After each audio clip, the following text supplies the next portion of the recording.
अटल की इस तरह के हर जन की यही कामना और यही पुकार। आदरणीय गडकरी साहब पधारे, हमारा मार्गदर्शन करें। गडकरी साहब।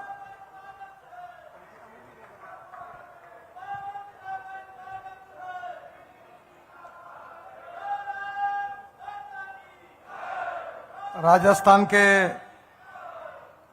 भारतीय जनता पार्टी के लोकप्रिय अध्यक्ष सांसद सीपी जोशी जी, आदरणीय गोपाल जी, चुनीलाल जी, प्रवीण जी खंडेलवाल, हमारे पार्लियामेंट में मेरे सहयोगी कनकमल जी, श्रीमती दिया कुमारी जी, श्री चंद कुप्रलानी जी, ललित ओसवाल जी, हरेंद्र जी, हेमंत जी, केश सिंह जी, पिंकेश की पोरवाल जी, गौतम जी, मनशंकर जिनामा जी, मंच पर उपस्थित सभी पार्टी के प्रमुख नेतागण और उपस्थित सभी भाई और बहनों, राम राम सा। सावरिया सेठ की जय। मुझे बहुत अच्छी बात बताई कि सावरिया सेठ जी ऐसे हैं कि जिनका दर्शन करने से पूरा भाग्य खुल जाता है।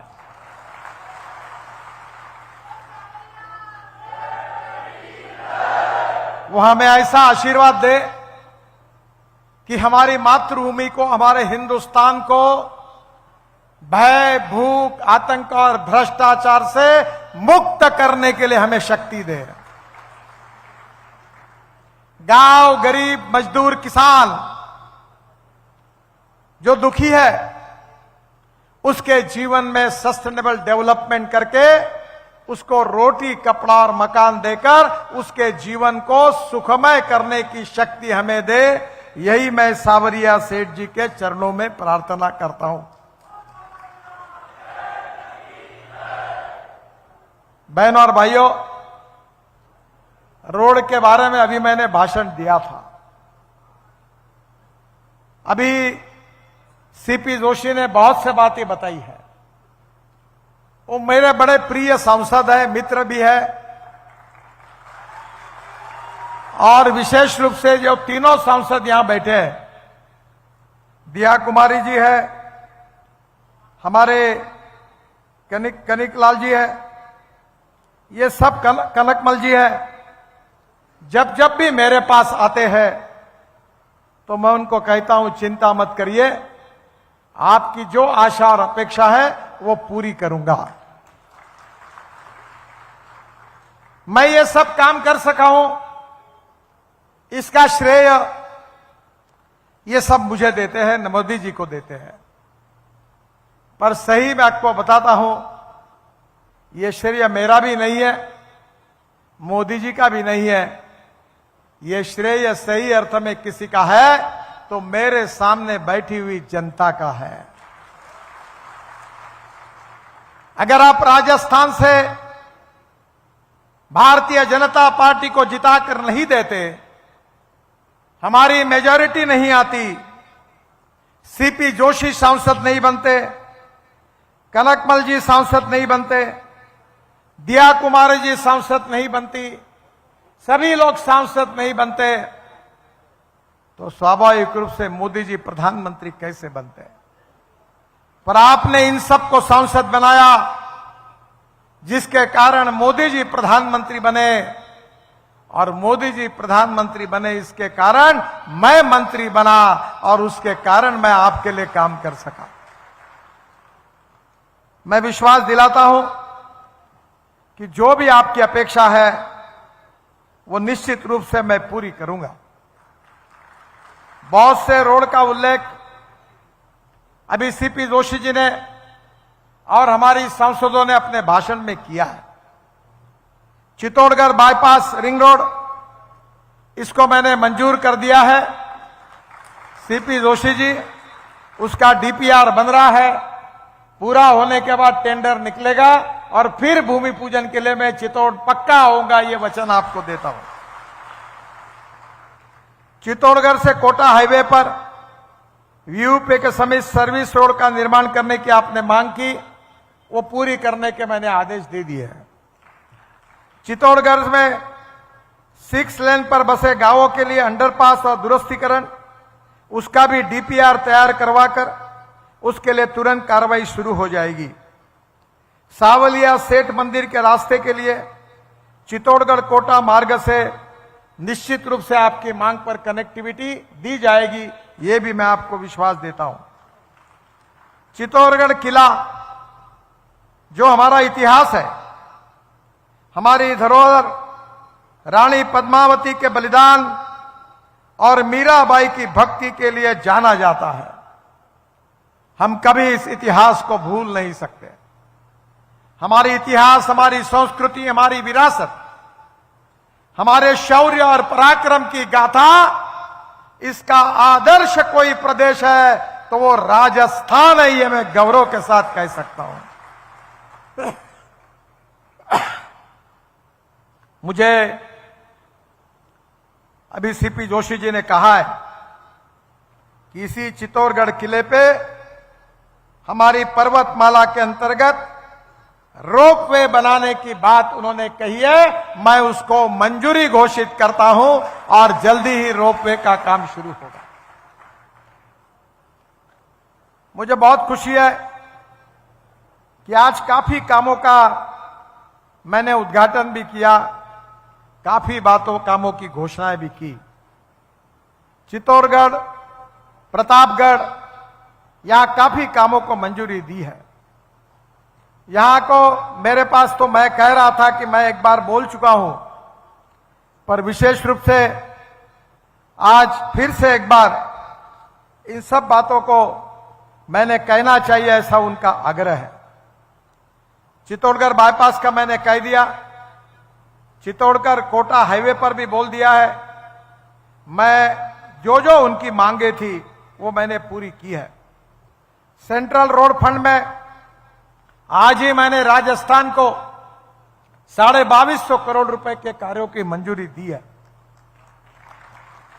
इसमें सकोदरा इटाली मेनार सड़क, घनौली नानवेल देलवाड़ा सड़क, उसको भी शामिल किया है। ये बड़े खुशी के साथ आपको बताता हूं।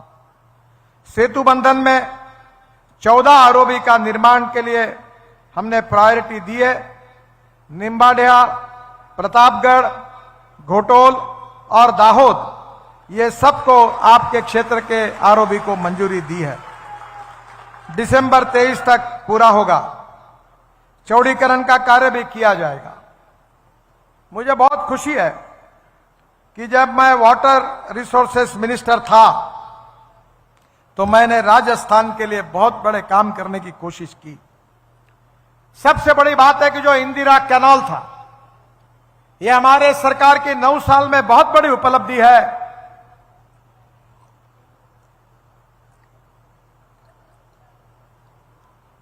कि ये इंदिरा कैनाल जगह जगह फूटा हुआ था। पंजाब में पानी भटिंडा और इधर बह रहा था। उस समय इस 474 किलोमीटर के कैनाल को कंक्रीटीकरण करने का निर्णय हमने किया और मैंने उसके लिए भारत सरकार की ओर से वाटर रिसोर्सेस मंत्री होने के नाते 2500 करोड़ रुपए की मंजूरी दी। और आज मुझे खुशी है कि राजस्थान को 20 लाख हेक्टेयर को, करीब 20 लाख हेक्टेयर यानी 50 लाख एकड़ को अब पानी मिलेगा। और ये पानी चुरू, श्रीगंगानगर, हनुमानगढ़, बीकानेर, जैसलमेर, उसके साथ साथ बाड़मेर और नागौर, ये सब डिस्ट्रिक्ट को पानी मिलेगा।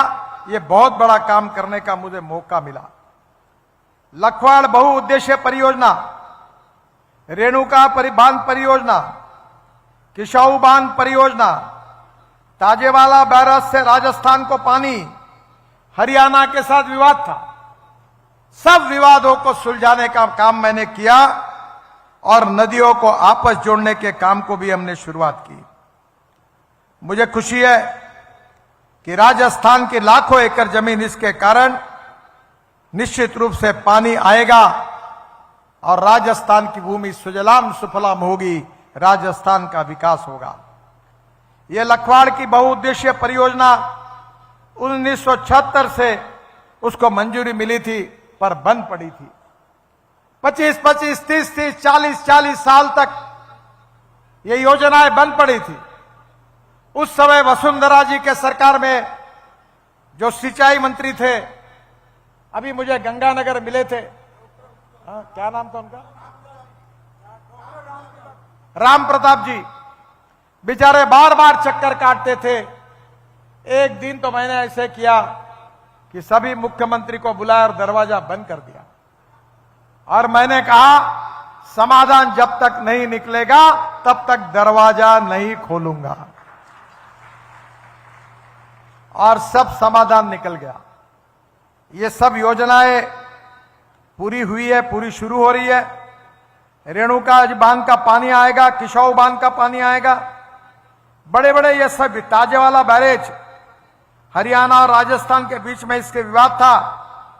60% पानी जल झुंझुनू तथा सीकर जिले में अब पेयजल के रूप में इस्तेमाल होगा। 40% जल का प्रयोग सिंचाई में इस्तेमाल किया जाएगा, और झुंझुनू की लगभग 63,000 हेक्टेयर भूमि और चूरू की 37 हेक्टेयर अमर भूमि, इसके कारण यहां की सिंचाई होगी। यमुना राजस्थान संपर्क परियोजना, राजस्थान साबरमती संपर्क परियोजना, पार्वती काली सिंध चंबल संपर्क योजना, इन सब योजना को मैंने उस समय मंजूरी दी थी। मेरा विश्वास है कि किसान के खेत को अगर पानी मिलता है तो निश्चित रूप से गांव का विकास होने वाला है। बहनों और भाइयों, इस देश में हमारी इस जीडीपी ग्रोथ में किसानों का योगदान जीडीपी के परसेंटेज में केवल 12% है। 22 से 24% मैन्युफैक्चरिंग सेक्टर का योगदान है, और 52 से 54% सर्विस सेक्टर का योगदान है। मोदी जी के नेतृत्व में हमने तय किया, मैं किसान हूं, 3 चीनी मिलें चलाता हूं, मेरे क्षेत्र में 10,000 किसानों ने आत्महत्या की है, और इसलिए मैंने तय किया कि मैं अपने जीवन को किसानों के विकास के लिए समर्पित करूं। 2004 में हमने सपना देखा था कि इस देश का किसान, हमारे लाल बहादुर शास्त्री जी ने नारा दिया था, जय जवान जय किसान। आदरणीय अटल बिहारी वाजपेयी जी ने कहा था, जय जवान जय किसान जय विज्ञान। और नरेंद्र मोदी जी ने कहा, जय जवान जय किसान जय विज्ञान और जय अनुसंधान। बहनों और भाइयों, नॉलेज बड़ी ताकत है, ज्ञान बहुत बड़ी ताकत है। आप सब मेरी बात शांति से सुनिए। Innovation, entrepreneurship, science, technology, research, successful practices, इन सब को हम नॉलेज कहते हैं, नॉलेज, ज्ञान कहते हैं। और conversion of knowledge into wealth हमारा भविष्य है। हमारे बच्चे इंजीनियर बने, डॉक्टर बने, वकील बने, साइंटिस्ट बने, हमारे देश का विकास करें।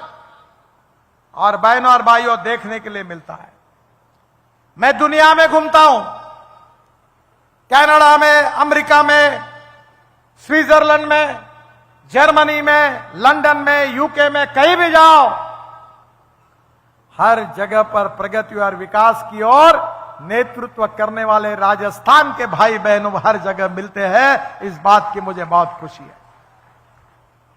राजस्थान ये वीरों की भूमि है, तो राजस्थान ये उद्यमशील उद्योगपति, जिन्होंने देश की गरीबी को दूर करने के लिए टेक्नोलॉजी के आधार पर उद्योग और व्यवसाय को निर्माण किया, उन महान लोगों की भी भूमि है।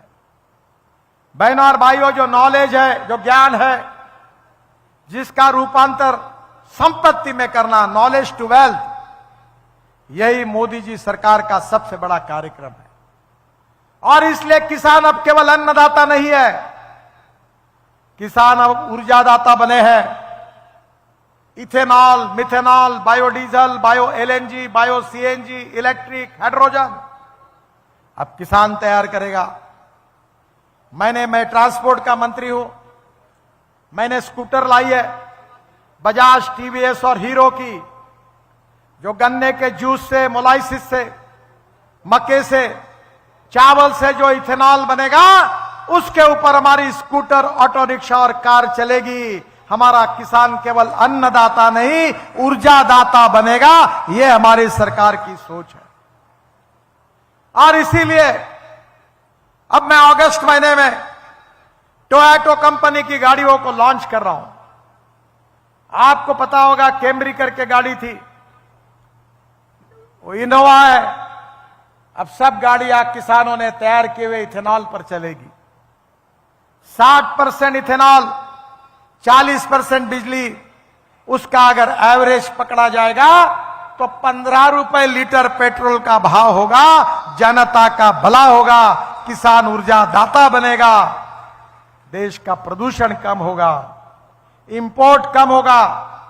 16 लाख करोड़ रुपए का इंपोर्ट है, उसके बजाय यह पैसा किसानों के घर में जाएगा। गांव समृद्ध संपन्न बनेंगे, गांव के किसान के बेटे को रोजगार मिलेगा और इस देश का किसान केवल अन्नदाता नहीं, ऊर्जादाता बनेगा। अब मैंने आगे भी लाया कि CSIR और सेंट्रल रिसर्च रोड ऑर्गेनाइजेशन ने संशोधन किया है कि जो परली है, परली से डांबर तैयार होगा।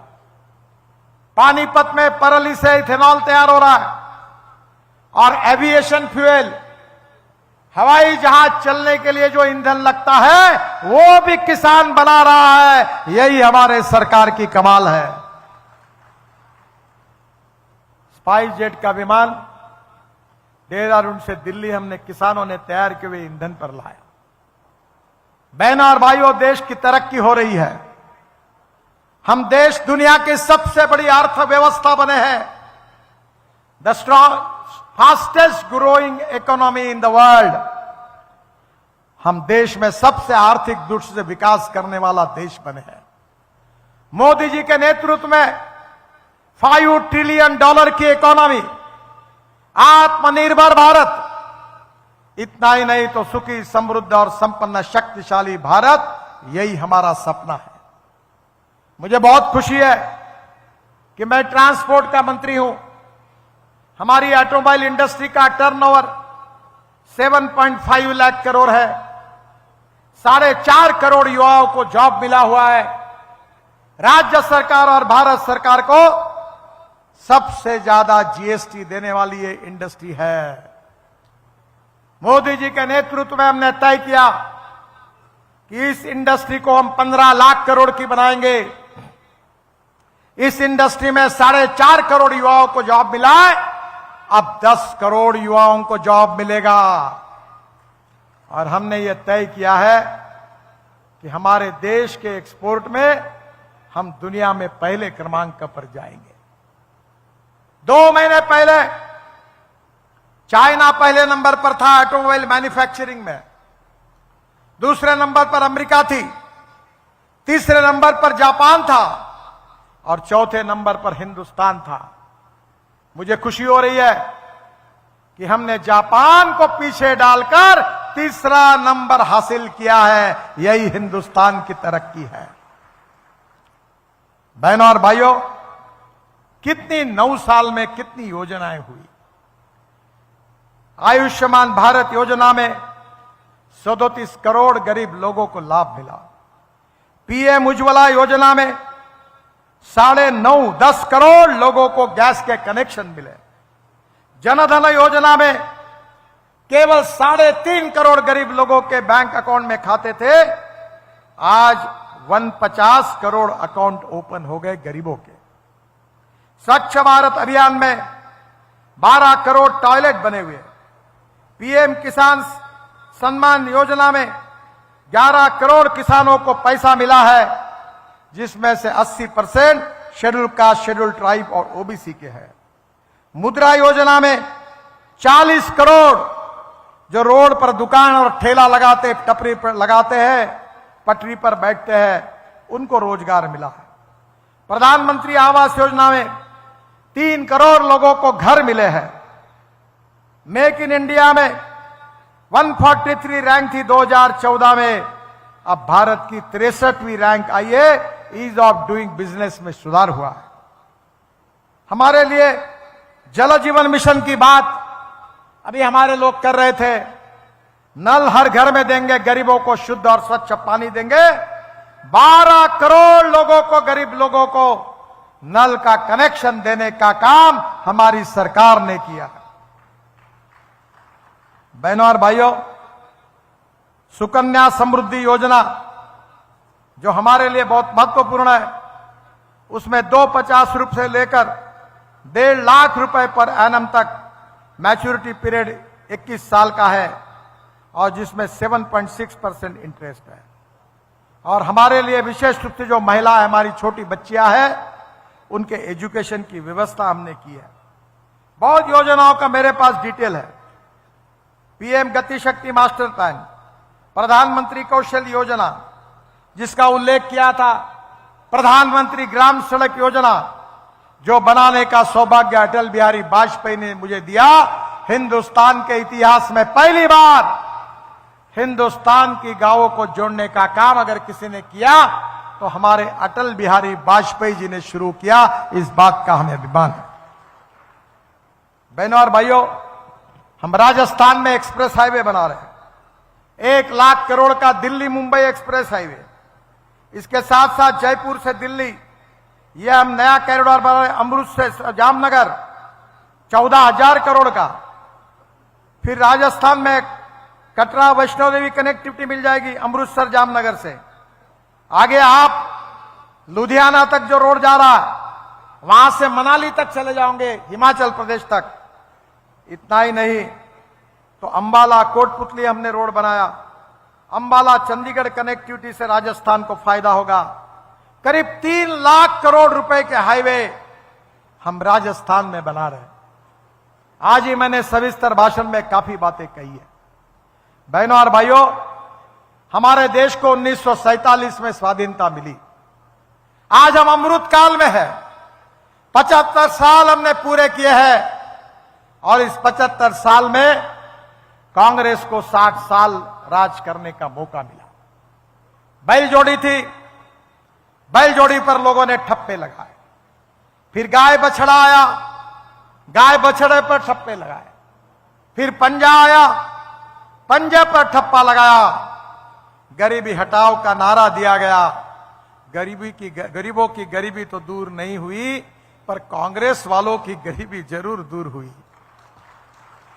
न जात पर न बात पर, इंदिरा जी राजू जी की बात पर खाओ खींचो अपने बाप का वाले, जितना लूटना है उतना लूटो, एक पाव डटाओ गरीबी हटाओ। यही चलता रहा।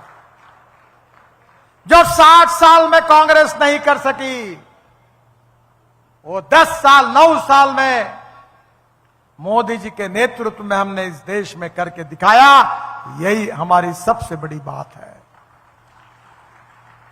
जात पंथ धर्म भाषा सेक्स इससे ऊपर उठकर सबका साथ, सबका विकास, सबका प्रयास, किसी को भेदभाव न करते हुए इस समाज में सामाजिक समता प्रस्थापित होगी, आर्थिक समता प्रस्थापित होगी, आर्थिक और सामाजिक विषमता से मुक्ति मिलेगी।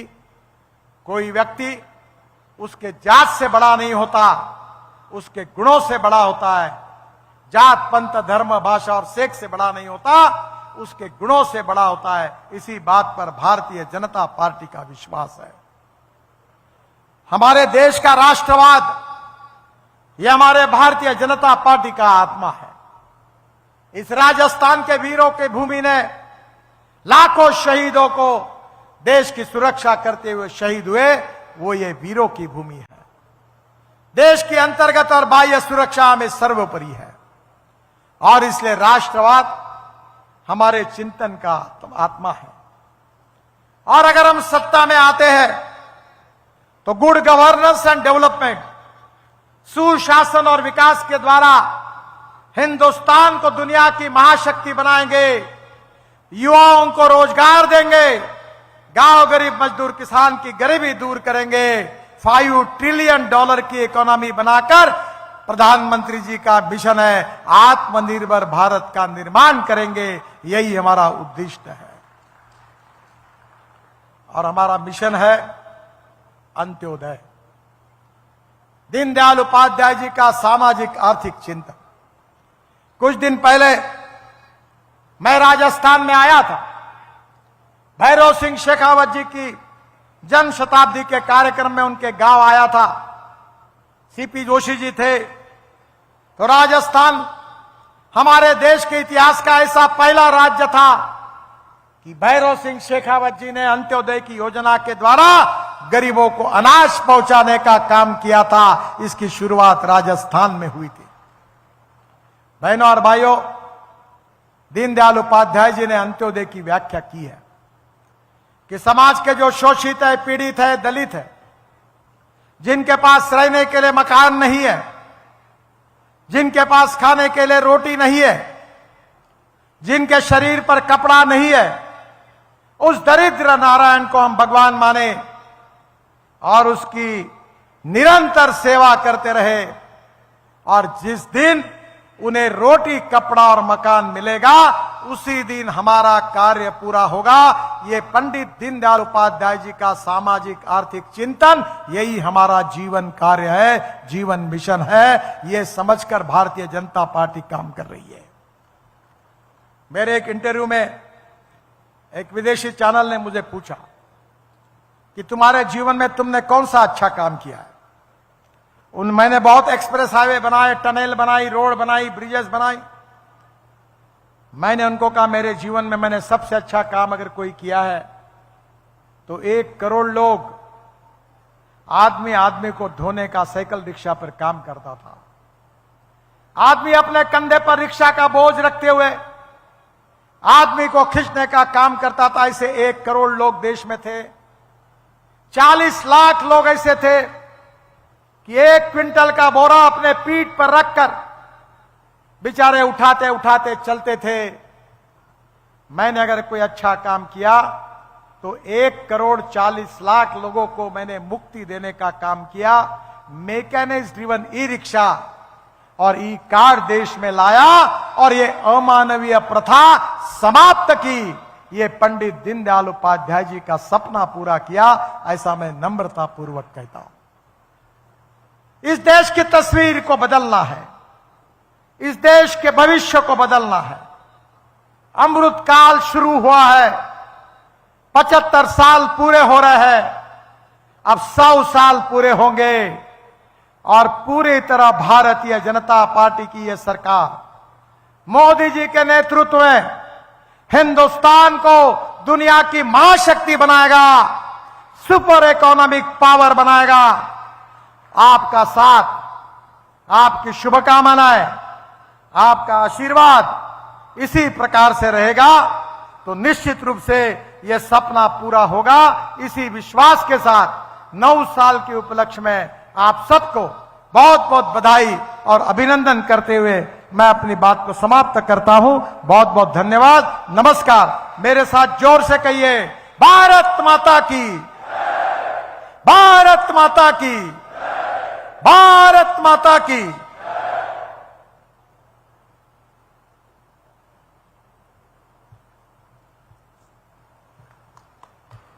बहुत बहुत धन्यवाद आदरणीय गडकरी साहब, आपका बहुत बहुत आभार। अब आभार व्यक्त करने के लिए हमारे प्रदेश मंत्री पिंकेश जी पोरवाल से अनुरोध करूंगा, पधारे, आभार व्यक्त करें।